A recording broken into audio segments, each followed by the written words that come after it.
Hello everyone, welcome to my channel. तो भाई अब हम बात करते हैं हमारी नेक्स्ट डिजीज की। तो नेक्स्ट डिजीज है जिसका नाम है हेडेक। तो वैसे तो ये हमारी नॉर्मल डिजीज है।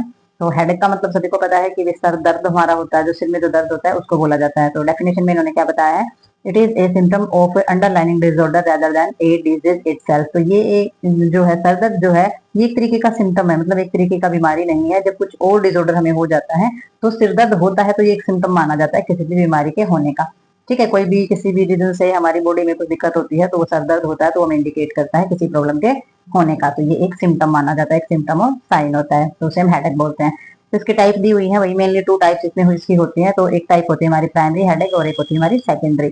तो प्राइमरी जो हेडेक होती है उसमें क्या हो जाता है, इसमें 3 टाइप होती हैं। तो 3 टाइप का ये होता है। प्राइमरी जो पहला होता है किसी टेंशन की वजह से हो सकता है, किसी चिंता स्ट्रेस है आपके मन में लेकर के, तो इन चीजों से हमें ये हो सकता है। क्लस्टर हेडेक हो सकता है, क्लस्टर यानी कि गुच्छा बन जाए किसी चीज की, रुकावट है चीजें, क्लस्टर वगैरह हो जाते हैं।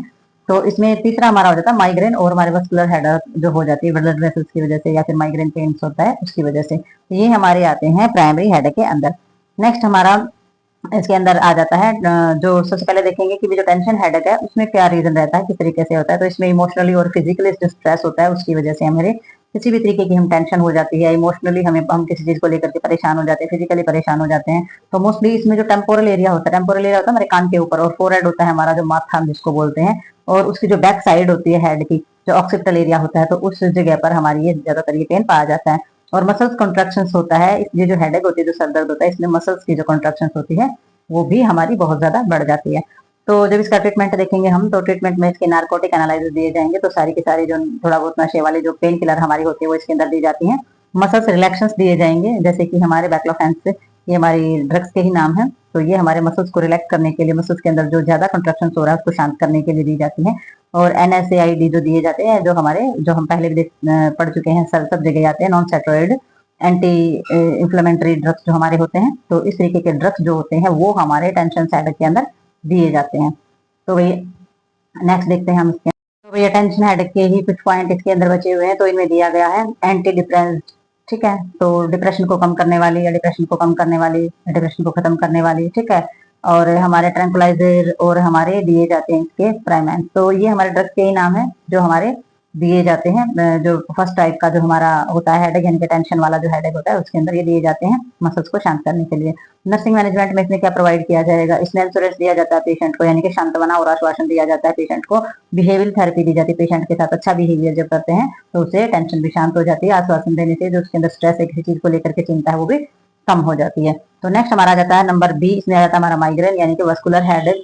तो वस्कुलर हेडेक माइग्रेन के अंदर क्या होता है, इसमें हमारा थ्रॉम्बिंग हेडेक होता है, यानी कि बिल्कुल चुभन के साथ, धड़कन के साथ जो हमारा सर दर्द होता है वो होता है। इसमें कैरेक्टर जो हमारे कैरेक्टरिटीज जो चीजें होती है उसका affect one side of head, हमारे सर के एक तरफ बहुत ज्यादा वाला दर्द इसके अंदर होता है। ये इसकी एक विशेषता होती है खास, due to spasm of the sub points, over dilation of the certain artery of the brain. तो हमारे जो हमारा ब्रेन होता है, ब्रेन के अंदर पाई जाने वाली हमारी जो आर्टरी होती है उसके अंदर ओवर डायलेशन होना स्टार्ट हो जाता है। यानी कि पहले तो क्या है, उसमें स्पाजम है बहुत ज्यादा, और स्पाजम के बाद क्या हो जाता है, बहुत ज्यादा फूलना जब स्टार्ट कर देती है ब्रेन की आर्टरी, तो हमारा वो माइग्रेन होता है। ये दर्द जो है बहुत ही तीखा होता है और असहनीय पेन हमारा होता है। Women are more susceptible than man. तो इसमें जो वुमेन्स होती है उनको बहुत ज्यादा मात्रा में पाया जाता है मैन की बजाय। और भाई इसमें जो हमारा सुप्रा ऑर्बिटल्स या फिर रेट्रो ऑर्बिटल्स होता है वो टेम्पोरल एरिया होता है, यानी कि दूसरी जगह की बजाय जो सुप्रा ऑर्बिटल्स एरिया की बजाय हमारा जो टेम्पोरल एरिया होता है उसमें पेन बहुत ज्यादा मात्रा में पाया जाता है। यानी कि कान के ऊपर या कान के साइड वाला जो हिस्सा होता है उसमें जो हमारा पेन होता है वो बहुत ही तीखा होता है, जिसे माइग्रेन हेडेक बोला जाता है, वस्कुलर हेडेक भी बोला जाता है। तो साइन और सिम्टम में इन्होंने बताया है कि पेन होगा, वन साइड इसमें पेन होता है, एक की तरफ इसमें पेन होता है, मन में चलेगा, नजवा होना स्टार्ट हो जाएगा, विजुअल एरिया डिस्टर्ब हो जाएगा, इसमें जो है दिखाई देने में प्रॉब्लम हो जाएगी, फोटोफोबिया हो जाएगा इसके अंदर। ठीक है, तो फोटोफोबिया में हो जाता है किसी भी चीज को देख करके अजीब सा महसूस होता है। इसमें फोटोफोबिया फोबिया में हम पढ़ चुके हैं सारी की सारी चीजें, पेरियोडिक अटैक आना स्टार्ट हो जाते हैं। ठीक है, जैसे समय समय पर अटैक आना स्टार्ट हो जाते हैं, उल्टी आनी स्टार्ट होती है, टिंगलिंग जो होती है उसकी सेंसेशन होना स्टार्ट हो जाता है। तो ये सारी की सारी जो चीजें होती है ये हमारी माइग्रेन के अंदर होती हैं। ठीक है, तो इसमें ये एक प्रकार की घबराहट ही होती है फोटोफोबिया के अंदर। तो आगे हम इसके अंदर देखते हैं ट्रीटमेंट जब इसका करते हैं तो ट्रीटमेंट में क्या क्या चीजें शामिल की जाएंगी। तो सबसे पहले एनालाइजर दिए जाएंगे। ठीक है, पेन किलर जो होते हैं वो दिए जाते हैं सबसे पहले हमारे। तो पेन किलर के अंदर सबसे पहले हमारा आ जाता है एक्टामिनोफिन आ जाता है, और हमारे 5 HTI जो अगोनिस्ट दिए जाते हैं, तो ये हमारे क्या होता है, ये एक ट्रांसमीटर होता है। ट्रांसमीटर किसमें होता है, ये हमारे सन एक्टिव या फिर repeatedly revision of the dilation of the blood vessels. तो हमारी ब्लड वेसल्स की जो डायलेशन से होती है, लगातार जो डायलेट करती है या फिर वो फैलती है, तो उसको मेजरमेंट करने की चीज ये होती है। तो 5 HTI बोला जाता है इसको। तो एंटीहिस्टामिन्स होते हैं, एलर्जी और खुजली को कम करने वाले होते हैं, जो स्पेशली जिसमें हमारा कैफेलिन जो हमारे हेप्टाडिन्स होते हैं, which inhibitor factor of the serotonin of the prophylactic measure. तो इसमें सारी की सारी जो हमारे सेरोटोनियंस होते हैं, इनहिबिटर्स जो हमारे होते हैं, इन सभी को मेजर जो है वो किया जाता है। मेजर करने के लिए ही ये हमारी जो ड्रग्स होते हैं उनका इस्तेमाल किया जाता है। तो इसमें हमारे रिस्ट्रिक्शंस उसमें लगाए जाएंगे भी क्या क्या आपको नहीं खाना, डाइट के अंदर क्या नहीं लेना चाहिए। चॉकलेट, अल्कोहल, ऑनियन है, यस्ट प्रोडक्ट है, सारे के सारे कैफीन है, ठीक है। तो यस्ट में आ जाते हैं सारे के सारे जो खमीर के होते हैं, फाड़े हुए होते हैं, जैसे कि पनीर वगैरह होता है। तो इसमें ये जो प्रोडक्ट होते हैं ये डाइट में बंद बताए जाते हैं। तो आगे हमारा क्लस्टर आ जाता है। क्लस्टर हेडेक के अंदर क्या आ जाएगा, इसे मेनली मैन के अंदर ज्यादा पाया जाता है। और ये हमारा स्टार्ट होता है आइज की ऑर्बिट, यानी कि आंखों के चारों तरफ का जो एरिया होता है वहां से शुरू होता है। उसकी रेडिएशन जो है वो फेस से टेम्पोरल रीजन तक हमारी पहुंच जाती है। तो फेस से लेकर टेम्पोरल रीजन तक सब में दर्द होना स्टार्ट हो जाता है। साइन और सिम्टम में क्या देखेंगे, थ्रॉम्बिंग पेन, मिलेगा यानी कि धड़कन वाला पेन होगा, आंखों में पानी आना स्टार्ट हो जाएगा, वाटरी आइज हो जाएंगी, नेजल कंजक्शन हो जाएगा, नाक बंद होना स्टार्ट हो जाएगा और स्किन भी लाल हो जाएगी। और इसमें पूरा का पूरा इफेक्ट जब होगा दोनों साइड, तो जो स्किन है वो रेड होना स्टार्ट हो जाएगी।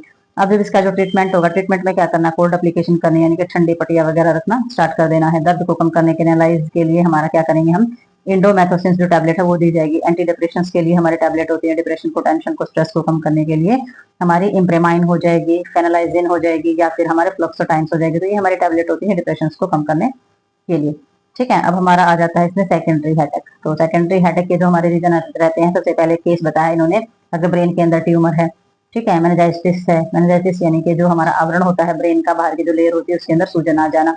सुब्रा आर्कोनोइड हेमरेज है, यानी कि जो लेयर पाई जाती है ब्रेन के अंदर, तो उसमें किसी प्रकार की ब्लीडिंग या हेमरेज होना, या फिर बीपी का बहुत ज्यादा बढ़ जाना, हाइपरटेंशन हो जाना। तो ये सारे के सारे हमारे सेकेंडरी हेडेक रहते हैं। तो इसकी वजह से सर में दर्द रहता है। तो इसमें जो ब्रेन ट्यूमर है और हेडेक की जो विशेषताएं होती है, by weakness, visual loss of the season. तो अगर ब्रेन के अंदर ट्यूमर है और उसकी वजह से सर दर्द है, तो इसकी विशेषता क्या है, कमजोरी आएगी, दिखने में प्रॉब्लम हो जाएगी और दौरे आना स्टार्ट हो जाएंगे। तो ये सारी की सारी इसके अंदर हमारे कैरेक्टरिस्टिक होती है। आगे मेनिंजाइटिस में क्या हो जाएगा, इसमें हो जाएगी हमारी जब जो हमारा ब्रेन होता है, जब उसके ऊपर वाली जो लेयर होती है, जब उसमें सूजन आएगी तो नेक के अंदर स्टिफनेस हो जाएगी बहुत ज्यादा। और ये जो हेडेक होता है ये बहुत ही कॉमन होता है, ठीक है। तो ये स्वेलिंग जो है, अगर ये उतर जाती है स्वेलिंग, तो अपने आप ही सारी चीजें ठीक हो जाती है। तो नेक्स्ट इसमें आ जाता है हाइपरटेंशन। तो हाइपरटेंशन जो होती है वो हमारे बीपी के बढ़ने से होती है। Headache may be the dull and the occipital type, it may be occur of the morning mostly. तो सुबह सुबह जो मोस्टली मॉर्निंग के अंदर जब सर में दर्द होता है, और इसमें क्या होता है, headache dull of the occipital type. तो हमारी जो ऑक्सीपिटल जो हमारी बोन होती है, ऑक्सीपिटल का जो एरिया होता है वहां पर सर दर्द होता है। तो ये मोस्टली किस वजह से होता है, हमारे बीपी के बढ़ने के कारण जो है ऑक्सीपिटल एरिया में पेन होता है, और ये ज्यादातर सुबह के टाइम ही होता है। और उसका जो ट्रीटमेंट दिया गया, ट्रीटमेंट जो है secondary disease management with the cause of headache. तो इसमें जो हमारे ट्रीटमेंट दिए गए हैं सेकेंडरी डिजीज के, वो जो मैनेजमेंट है वो हेडेक के जो कारण है उन्हीं को ठीक करते हैं हम। जिन कारण की वजह से हुआ, अगर कारण पे ही, रुक कोज पे ही हम काम करते हैं, तो अपने आप ही हेडेक जो है वो सही हो जाती है, ठीक है। तो वही ये था। वैसे तो कहने को तो बहुत ही नॉर्मल डिजीज मानी जाती है हमारी हेडेक, लेकिन यही हमारे सिम्टम देती है कि प्रॉब्लम क्या है। तो हमारी जो हेडेक होती है उसके बहुत सारे रीजन रहते हैं। आंख में प्रॉब्लम है तब हेडेक हो सकती है, सर दर्द में प्रॉब्लम है तब हेडेक हो सकती है, दांत में दर्द है तब हो सकती है, ठीक है। और ट्यूमर और बहुत सारी ऐसी बीमारियां हैं जो हमें सर दर्द की तरीके से ही हमें सिम्टम दिए जाते हैं। तो ये अपने आप में कोई बीमारी नहीं होती है। तो ये हमारा कंप्लीट हो गया डिजीज। तो मिलते हैं नेक्स्ट डिजीज में और नेक्स्ट वीडियो के साथ, तब तक के लिए बाय बाय।